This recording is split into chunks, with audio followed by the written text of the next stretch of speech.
This movie rolls with a couple named Edward and Connie Sumner live in upscale Westchester County, New York with their 8-year-old son, Charlie. Their marriage is loving but monotonous and complacent. While shopping in Soho, the wind knocks Connie into a man, and they fall over. The man, Paul Martle, invites her to his apartment to treat her scraped knee. He cleans and ices her leg, then puts his hand on hers. Connie gives him her first name only. Paul insists she take a book before she leaves, pointing out a passage about seizing the moment. His number is inside the book. Connie calls him from Grand Central Terminal. Paul invites her over, and they flirt again. On her third visit, they dance and have a passionate moment resulting in cheating with her man. Connie is simultaneously turned on and terrified at what she is doing. She finds excuses to continue visiting Paul. Edward becomes suspicious when he notices Connie's satin lingerie and catches her in a lie. Edward fires an employee for perceived disloyalty. The employee, who's seen Connie and Paul together, tells him to look at his own family. Edward hires a private investigator and is devastated to see photos confirming the affair. One day, Connie forgets to pick up Charlie from school and realizes she can't carry on the affair anymore. She decides that she wants to end her affair with Paul.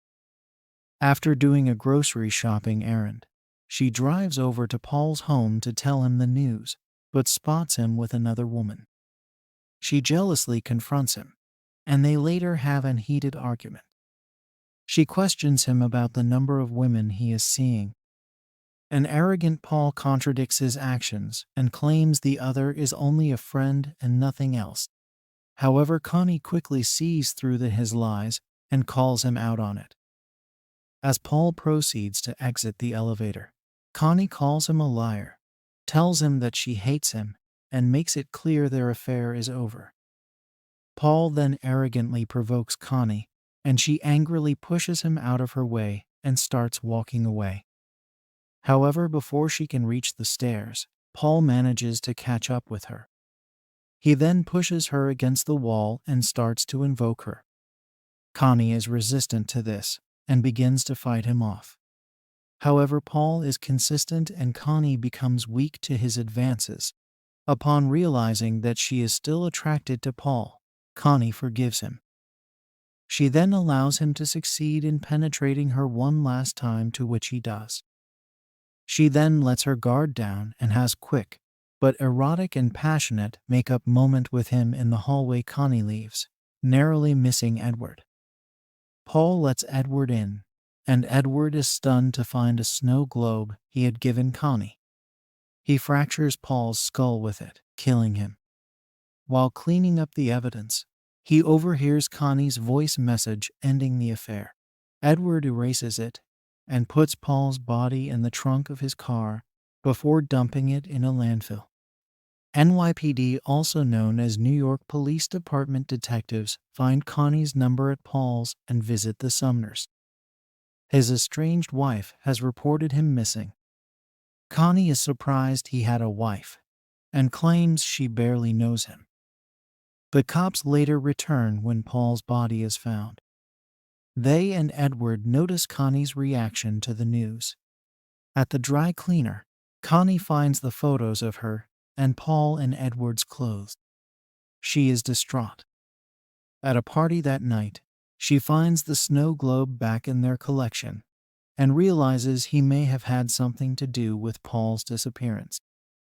When she confronts him, he angrily reveals that he's known all along about her infidelity. He tearfully breaks down as he reminds her of how hard he worked to give her and Charlie a better life. He then accuses her of being ungrateful and throwing away all of his hard work for her affair with Paul. He finally confesses he wanted to kill her, not Paul. Days later, Connie discovers a hidden compartment in the snow globe. where years earlier Edward had placed a photograph of them and infant Charlie. With a messaguito, my beautiful wife, the best part of every day. Realizing how much he loved her, she gives Edward a look of remorse. She burns the incriminating photographs. Edward says he will turn himself in, but she objects, saying they will find a way to move on. They briefly return to a normal life together. On their way home one evening, Edward stops at a red light.